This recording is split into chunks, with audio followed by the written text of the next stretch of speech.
اعوذ باللہ من الشیطان الرجیم بسم اللہ الرحمن الرحیم وجاء اخوة یوسف فدخلوا علیہ فعرفهم وهم له منکرون ولما جاہزهم بجہازهم قال اتونی بأخ لکم من ابیکم الا ترون انی اوفی الکیل وانا خیر المنزلین۔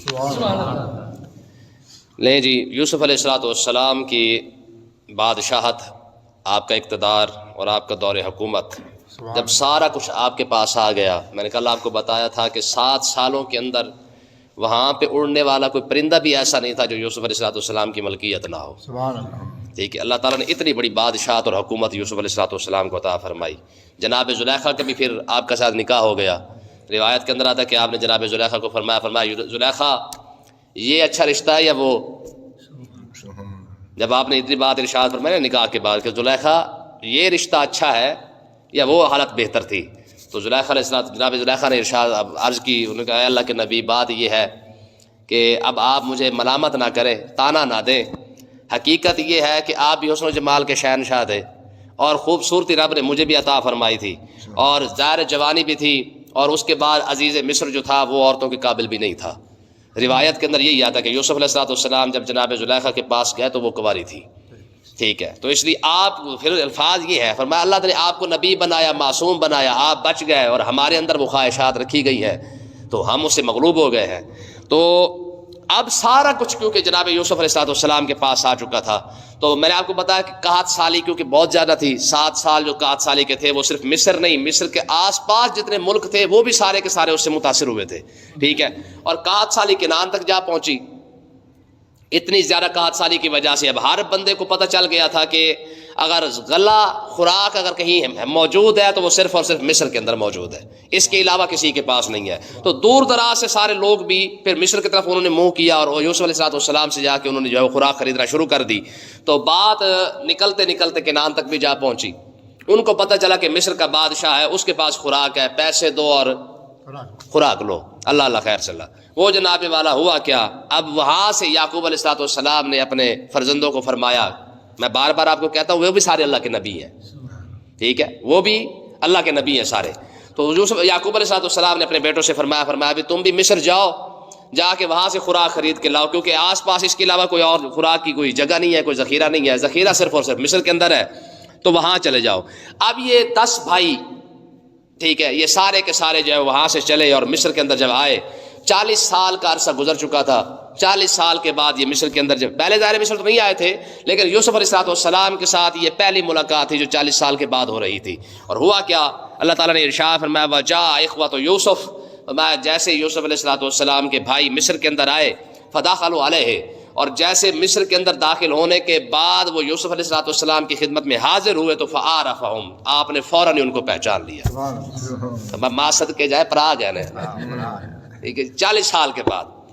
تو اب ہوا کہ فوراً پہچان لیا، کوئی ان کی پریشانی کوئی بات نہیں تھی، حالانکہ 40 سال کا ایک لمبا عرصہ تھا، ٹھیک ہے جی، لیکن آپ نے قرآن فرمایا دیکھتے ہی فوراً پہچان لیا۔ لیکن ان کا حال کیا تھا، وَهُمْ لَهُ مُنْكِرُونَ، وہ یوسف علیہ السلام کو نہیں پہچان سکے، ٹھیک ہے، ان کے تو خواب و خیال میں بھی نہیں آ سکتے نا یہ بات کہ جس بھائی کو وہ کنویں میں ڈال کے گئے تھے، آج 40 سال کے بعد اللہ تعالیٰ نے اسی بھائی کے سامنے آج ان کے سوالی بنا کے کھڑا کر دیا ہے۔ تو دیکھیں یہ تقدیر کے فیصلے ہوتے ہیں، ٹھیک ہے جی، اس لیے قرآن مجید کیا ہے، وَمَكَرُوا وَمَكَرَ اللَّهُ وَاللَّهُ خَيْرُ الْمَاكِرِينَ، ہمارے لوگ جتنی مرضی چالیں چل لیں لیکن رب کے جو فیصلے ہیں نا ہوتے وہی ہے، ٹھیک ہے جی۔ انہوں نے تو یوسف علیہ السلام کو باپ سے دور کرنا چاہا تھا، لیکن آج حالت یہ ہے کہ آج وہی یوسف ہے جس کے در پہ آج خوراک کے لیے سوالی بن کے کھڑے ہوئے ہیں اور پہچان بھی نہیں رہے کہ یہ کون بیٹھا ہوا ہے۔ ان کے وہم و گمان، سوچ اور خیال کے اندر بھی یہ بات نہیں آ سکتی تھی کہ آج ان کا بھائی جو ہے وہ بادشاہ بن کے جو ہے تخت شاہی پر تشریف فرما ہے اور وہ ان کے سامنے ہاتھ باندھ کے کھڑے ہوئے کہ جناب خوراک دے دیں۔ یہ قسمت کے فیصلے ہوتے کہ نہیں ہوتے؟ بعض اوقات یہی ہوتا ہے کہ ہم جسے غریب سمجھ کے، ماڑا سمجھ کے دھتکار دیتے ہیں نا، وقت یقین کرے کہ ایسا پلٹا کھاتا ہے کہ کئی سال ضرور لگ جائیں گے، لیکن ہوتا یہی ہے کہ کئی سالوں بعد وہی بندہ رب اس کو ایسی عزت عطا فرماتا ہے کہ بڑے بڑے دیکھ کے دنگ رہ جاتے ہیں، ٹھیک ہے نا۔ اب دیکھیں نا، طالب علمی جو دور ہوتا ہے نا، اسکولوں کو چھوڑے، طالب علمی جو دور ہے، طالب علمی مدرسوں کا دور، یہ وہ مدرسے کے طالب علم ہوتے ہیں یار جو دال بھی ڈھونڈنا چاہے نا تو وہ بھی ڈبکی مار کے ان کو جا کے ملتی ہے۔ مدرسوں کے کھانے زیادہ اچھے نہیں ہو سکتے، ذرا فنڈ کی وجہ سے، لنگر کی معاملہ اتنا اچھا نہیں ہوتا ہے۔ اب گھر کے کھانے کہاں اور مدرسے کی دال کہاں، لیکن وقت کی بات ہوتی ہے. ایک وقت وہ ہوتا ہے جب وہ طالب علم جو ہے وہ دال کو بھی ترس رہا ہوتا ہے، اور دوسرا وقت وہ آتا ہے کہ اسی طالب علم کو 15 سال بعد لوگ اس کے ہاتھ چومتے پھر رہے ہوتے ہیں. ہوتا ہے کہ نہیں ہوتا ہے؟ تو یہ وقت کی بات ہے. حضور غوث اعظم رضی اللہ تعالیٰ عنہ، آپ طالب علمی دور کے اندر 7 مرتبہ تو آپ بے ہوش ہوئے اور لوگوں نے مردہ سمجھ کے آپ کو غسل دیا ہے. یہ طالب علمی دور تھا. 7 مرتبہ حضور غوث اعظم رضی اللہ تعالیٰ عنہ کو مردہ سمجھ کے غسل دیا گیا ہے کہ بچہ فوت ہو چکا ہے بھوک کی وجہ سے. یہ وقت بھی ہے. اور ایک وقت وہ بھی آتا ہے کہ جناب حضور غوث اعظم رضی اللہ تعالیٰ عنہ جو کپڑا پہنتے ہیں اس دور کے اندر اس کی قیمت 5000 روپے ہے. دور کی بات ہے، وقت کی بات نہیں. وقت پلٹا سے کھاتا ہے. ٹھیک ہے. تو اللہ تبارک و تعالیٰ نے ارشاد فرمایا کہ اب ہوا کیا، فعرفہم، جیسے یوسف علیہ السلام نے اپنے بھائیوں کو دیکھا، 40 سال کی بات تھی، فوراً پہچان لیا. وہم لہ منکرون، وہ انہیں پہچان نہیں سکے. تو یوسف علیہ السلام نے ارشاد فرمایا ہاں بھائی کون ہو، کہاں سے آئے ہو. ٹھیک ہے جی. اب تعارف تو ظاہر پوچھنا تھا نا، یہ تو نہیں کہہ رہا تھا کہ میں کون اور تم کون ہو. ٹھیک ہے جی. کہا جی کون ہو، کہاں سے آئے ہو. انہوں نے کہا جی ہم یعقوب علیہ السلام کے شہزادے ہیں. ٹھیک ہے جی. ہمارا خاندان بہت بڑا ہے، نبوت کا خاندان ہے ہمارا. ٹھیک ہے جی. یہ اور بات ہے کہ وہ سارے کے سارے اللہ کے نبی کھڑے تھے. ٹھیک ہے. تو تعارف کیا کروا رہے ہیں، کہا کہ ہم یعقوب ابن اسحاق ابن ابراہیم علیہ السلام کی اولاد ہے. ٹھیک ہے. تو خاندان نبوت جو ہے وہ ہمارا اتنا بڑا ہے، ہم 10 بھائی ہیں. تو یوسف علیہ السلام نے فرمایا 10 ہی بھائی ہو. کہا نہیں جی 12 تھے. کہا پھر 10 تم کیوں نظر آ رہے ہو. کہا جی ایک تو جنگل میں گیا تھا وہیں پہ گم ہو گیا ہے، دوسرا جو ہے وہ ہمارے والد کے ساتھ ان کی خدمت کر رہا ہے. ہم 10 بھائی غلہ لینے کے لیے آ گئے ہیں. تو آپ نے ارشاد فرمایا اب دیکھیں ذرا یار، ایک مرتبہ بھی ان کو نہیں کہا کہ ہون دسو کی کرم ہے. یہ نبی کا ظرف ہوتا ہے. میں نے پہلے کہا نا کہ نبی بڑے دل والا ہوتا ہے. ٹھیک ہے جی. ایک مرتبہ بھی غلاموں کو نہیں کہا، کیونکہ آج تو غلاموں کی بھی ریل پیل ہے، وزیر نوکر چاکر اورا پرا سارا کچھ موجود تھا. ایک مرتبہ بھی نہیں کہا ان کو سائڈ پہ لے کے ان کی طبیعت سیٹ کرے نا ذرا، کہ جو کچھ انہوں نے میرے ساتھ کیا تھا، جاؤ آج کوئی دانا نہیں ہے، کوئی گندم نہیں، کوئی خوراک نہیں ہے. لیکن نہیں، آج ان کے ساتھ ہو کیا رہا ہے. فلما جہزہم بجہازہم، اللہ تعالیٰ نے ارشاد فرمایا کہ یوسف علیہ السلام نے اپنے غلاموں کو حکم دیا، ٹھیک ہے، کہ ان کو جو غلہ دیا جا سکتا ہے وہ سارا کا سارا ان کو مہیا کرو. ان کا سامان جو ہے وہ ان کو پورا کر کے دو. اور جب پورا کر کے دیا تو پھر آگے کیا ہوا. فرمایا کہ ایک تو ان کا سامان ہر ایک بندے کو، یعنی 10 بھائی تھے تو 10 کو جو ہے کیا کیا، ایک اونٹ مکمل طور پر جو ہے ان کو بھر کے دیا. بھر کے دینے کے بعد آپ نے ارشاد فرمایا تم میرے مہمان ہو، یہاں پہ بیٹھ کے مہمانی کھاؤ. ٹھیک ہے. آرام کرو، آرام کرنے کے بعد جب سکون مطلب پورا تم آرام کر لو پھر اس کے بعد تم چلے جانا. اب وہ کئی دن تک جو ہے وہ یوسف علیہ السلام کے مہمان بن کے رہے. اس آیت سے یار کتنے مسئلے ثابت ہو رہے ہیں. ٹھیک ہے. آپ نے کیا ارشاد فرمایا کہ کالا تونی بأخ لکم من ابیکم، فرمایا تمہارا جو اگلا بھائی ہے نا، تو 11واں بھائی وہاں پہ رہ گیا ہے، وہ کون ہے. کہا جی وہ 2 بھائی اکٹھے ہیں باپ کی وجہ سے، ہم دوسری ماں سے ہیں، وہ دوسری ماں سے تھے. تو ایک بھائی ان کا گم ہو گیا ہے، تو ایک جو ہے وہ والد صاحب کی خدمت کر رہا ہے. تو آپ نے ارشاد فرمایا اپنے باپ کے جو تمہارا بھائی لگتا ہے نا باپ کی وجہ سے، اس کو بھی اگلے ساتھ لے کے آنا. اگلے سال آنا تو اس کو بھی ساتھ لے کے آنا. اب اسی آیت سے مسئلہ کیا ثابت ہو رہا ہے کہ آج لوگوں کے اندر نہ خدا کی قسم ہے رشتہ داری سے لوگ اتنے بدظن ہو چکے جس کی حد کوئی نہیں ہے. جی کیا ہے جی، میرے ہوتے جناب میری پھپھو نے تویز کر دیتے، میرے ہوتے میری ماسی نے تویز کر دیتے، میرے خالہ نے تویز کر دیتے، میرے مامے نے کر دیتے. نتیجہ کیا نکلا ہے کہ آج جناب لوگ رشتہ داری سے اتنا دور متنفر ہو چکے ہیں کہ غیر اچھا لگتا ہے، اور اپنے شریکہ کر کے یقین کریں دلوں کے اندر نفرت پیدا ہو چکی ہے. اور یہ بات حضور علیہ السلام نے ارشاد فرمائی تھی. آپ نے ارشاد فرمایا کہ ایک وقت آئے گا کہ لوگ اپنے دوست سے پیار کرے گا لیکن اپنے باپ سے نفرت کرے گا. یہ سرکار نے پہلے فرما دیا تھا. تو جب باپ سے نفرت کرے گا تو پھر رشتہ دار تو ویسے بڑی دور کی بات ہے. حالانکہ آپ دیکھیں، آپ 100 روپے صدقہ کریں نا، نیکی کے راہ میں 100 روپے لگا دے تو کتنے کا ثواب ملے گا؟ 100 کا. 100 جو خرچ کیا ہے تو 100 کا ثواب ہی ملنا ہے نا. ٹھیک ہے. لیکن فرمایا کہ اگر یہی 100 روپے بندہ رشتہ داروں پر خرچ کرے اللہ تعالیٰ 200 کا ثواب عطا فرماتا ہے. دگنا ثواب ہے نا. آج جتنا ہمیں دشمن منافق ہمارے جناب ہمارے اوپر تویز کرنے والا، ہماری روزی روٹی بند کرنے والا، ہمارا سارا کوئی کرنے والا، سارے ہمارے رشتہ دار ہیں، باقی سارے ہمارے سکے ہیں. ٹھیک ہے جی. مصیبت کیا نکلی ہے کہ بدظن اتنے ہو چکے ہیں کہ ہم اپنے رشتہ داروں سے دور ہوتے گئے ہیں. برادریاں ختم ہو چکی ہیں، خاندان ختم ہو چکے ہیں. حالانکہ اسلام نے جو خاندانی نظام دیا نا، بندہ سوچ بھی نہیں سکتا ہے. ٹھیک ہے جی. کیوں چاچے کو باپ کہا گیا ہے، کسی اور کو باپ کیوں نہیں کہا گیا؟ یہ خاندانی نظام کو مضبوط کرنے کی خاطر ہے. ٹھیک ہے جی. آقا علیہ السلام اپنے سکے مامے پر حضور فخر فرمایا کرتے تھے، حضرت سعد بن ابی وقاص سے غالباً. ٹھیک ہے جی. یا عمر بن سعد بن ابی وقاص تھے غالباً. حضور ان کے بارے میں فرمایا کرتے, فرمایا جس کا کسی کا ایسا ماما ہے تو میرے سامنے لاؤ جیسا میرا ماما ہے. ٹھیک ہے جی, حضور یہ فرمایا کرتے تھے. رشتہ داری کا لحاظ دیکھیں, حضرت مولا علی رضی اللہ تعالیٰ عنہ کی والدہ فوت ہو رہی ہے تو آقا علیہ السلام کی خدمت میں آ کے عرض کی, یا رسول اللہ میری ماں فوت ہوئی. فرمایا نا نا نا, تیری ماں نہیں فوت ہوئی, میری ماں فوت ہوئی ہے.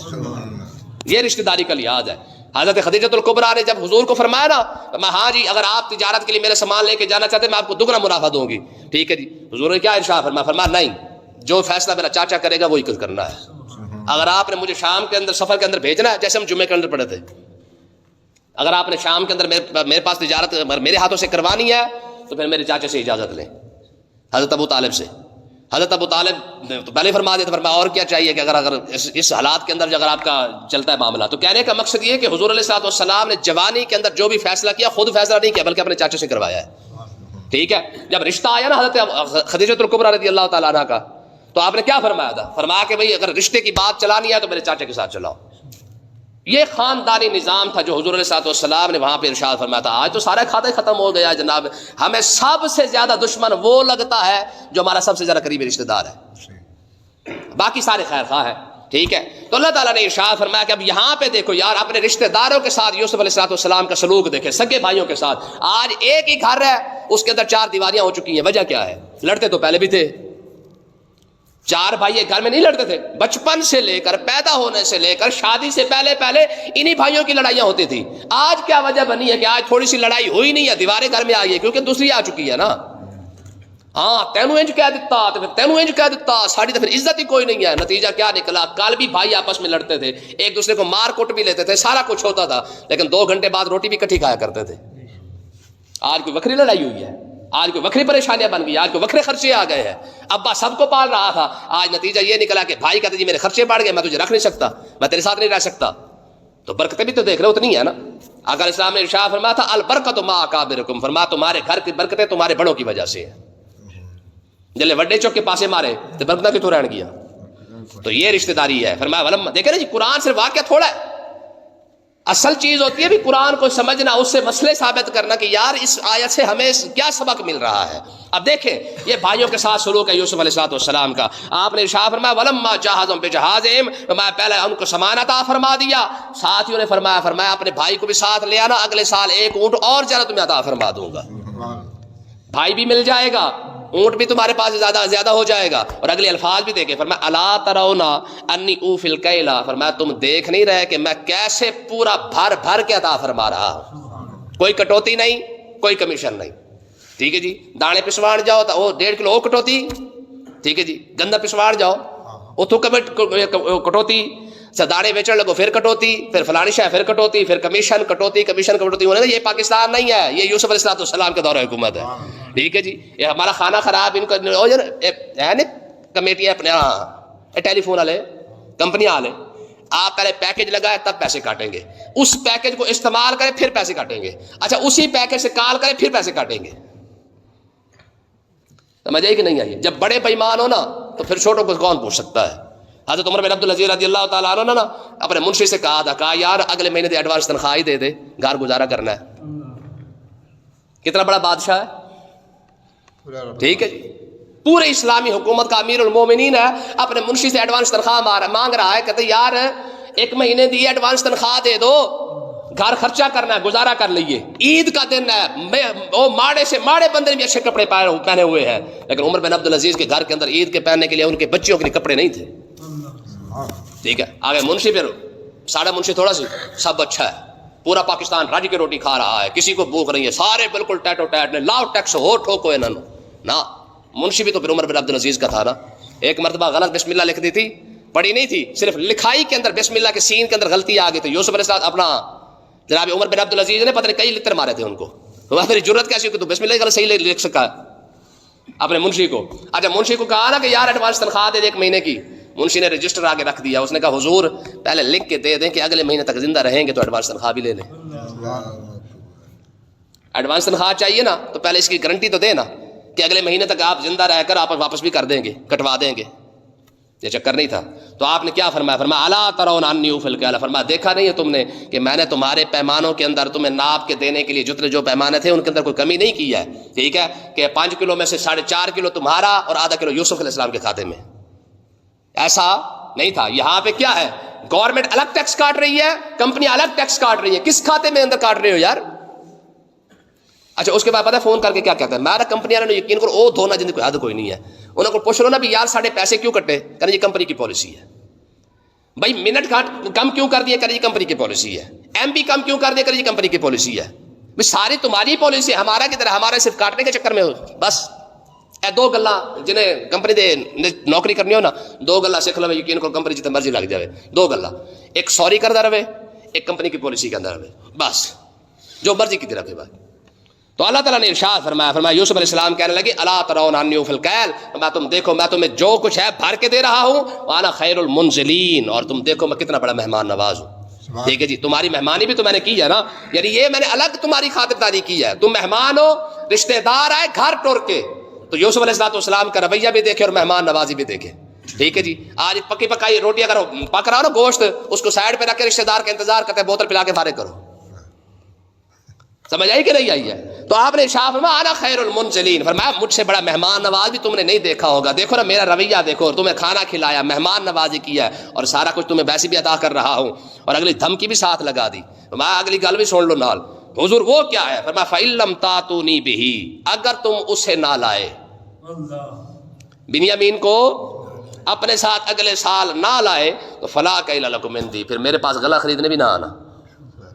ساتھ یہ بھی کہہ دیا میں کہ اگر غلہ چاہیے تو شرط یہی ہے. ہاں تم نے مہمان نوازی بھی دیکھ لی ہے، تم نے یہاں سے خوراک لے جانا بھی دیکھ لیا، میں نے ایک ایک اونٹ سب کو دے دیا ہے، لیکن اگلی شرط یہی ہے میری، اس کے اندر کوئی گنجائش کوئی رعایت نہیں ہے. کیا؟ فلا کیل لکم عندی، فرمایا کہ اگر تم نے بنیامین کو نہ لائے، میرے بھائی کو میرے پاس نہ لائے، تو پھر کیا کرنا؟ میرے پاس کچھ گندم لینے کے لیے بھی نہ آنا. اور اگلے الفاظ دیکھیں، فرمایا ولا تقربون، میرے نزدیک بھی نہ آنا. کوئی بہانہ تمہارا نہیں چلے گا، خبردار کوئی بندہ میرے پاس نہ آئے. ہاں صرف ایک ہی شرط ہے، اگر اگلے سال کا غلہ چاہیے تو بنیامین کو ساتھ لاؤ گے تو غلہ ملے گا، وگرنہ اگر اس سے ساتھ نہیں لاؤ گے تو غلہ شلا کیوں نہیں ملا. جب یہ دھمکی لگائی نا تو کہنے لگے قالوا سنراود عنہ اباؤہ وانا لفاعلون، وہ کہنے لگے جناب ہم سنراود عنہ اباؤہ، ہم اس کے باپ سے ضرور گزارش کریں گے، وانا لفاعلون، اور ہم پوری کوشش کریں گے کہ بنیامین کو ساتھ لے کے آئے، کیونکہ جو دھمکی آپ نے لگا دی ہے اب ظاہر ہے اس کے بغیر تو گزارا ہی ہمارا نہیں ہونا ہے. تو آپ نے ارشاد فرمایا ہاں بھائی ٹھیک ہے اس سال تو غلہ لے جاؤ، لیکن اگلے سال جب آنا اس کے بغیر تمہیں غلہ نہیں ملے گا. اتنی بات کرنے کے بعد آپ نے ارشاد فرمایا وقالا، فرمایا جاؤ جا کے غلہ لے لو. ٹھیک ہے، اب آپ نے اتنی بات ان کو فرمائی، ان کو بھیج دیا. جو چلے گئے نا تو آپ نے ارشاد فرمایا وقال لفتیانہ، آپ اپنے غلاموں کو فرمانے لگے اجعلوا بضاعتهم فی رحالہم، جو پیسے لائے ہیں نا ان کے سامان میں رکھ دو. سامان میں یہ رشتہ داروں کے ساتھ سلوک ہوتا ہے. ٹھیک ہے نا، یہ ہے رشتہ داری. ٹھیک ہے، آپ نے ارشاد فرمایا اجعلوا بضاعتهم فی رحالہم، میں جتنا پیسہ لائے ہیں، جو بھی کچھ بھی وہ لائے تھے، دینار دینار جو کچھ ان کے پاس تھا، فرمایا فی رحالہم، ان کے سامان میں چھپا دو، لعلہم یعرفونہا، تاکہ جب گھر جائیں وہ اسے دیکھ کر پہچان لیں گے یار پیسہ بھی ہمارے واپس کر دیا ہے. یہ سلوک ہوتا ہے کہ نہیں ہوتا ہے؟ ٹھیک ہے جی، گھر ٹور آیا تھا اے مل ہوں. ٹھیک ہے جی، ہمیں تو پتہ ہی کوئی نہیں خدا، آج تو یہ چیزیں ختم ہو چکی ہیں. پہلے مار نہیں ہوتا تھا کوئی کسی کے گھر آنے کا، لوگ مر جاتے تھے، قتل کے فیصلے صرف گھر آنے پر بندے کے معاف ہو جاتے تھے. آج خدا کی قسم ایسی بے دیدگی جو ہے وہ چھائی ہوئی ہے کہ کوئی کسی کا حیا نہیں، شرم نہیں ہے. اگلے سیانے کہتے تھے کہ جنہیں کنٹ نہیں دیکھنے انہیں منہ بھی نہیں دیکھنا. ہوتا تھا کہ نہیں ہوتا تھا؟ اور اگلے مول رکھتے تھے گھر چل کے آنا کا. تو یوسف علیہ السلام نے دیکھو یار اپنے بھائیوں کے گھر چل کے آ گئے تھے نا اب تو. ٹھیک ہے جی، اب گھر چل کے آنے کا یوسف علیہ السلام نے کتنا بڑا ان کا مول رکھا ہے. لعلہم یعرفونہا، تاکہ یہ پہچان لیں، اذا انقلبوا الی اہلہم، جب یہ اپنے گھر جائیں گے، لعلہم یرجعون، ہو سکتا ہے جلدی واپس آ جائیں، ہو سکتا ہے جلدی واپس آ جائے. ظاہر انہوں نے دیکھنا ہے کہ یار اتنی بڑی مہمان نوازی بھی کی ہے، غلہ بھی دے دیا، خوراک بھی دے دی، سارا کچھ دے دیا، پھر سونے پہ سہاگا یہ ہے کہ جو پیسے دے کے آئے وہ پیسے بھی اس نے واپس کر دیے.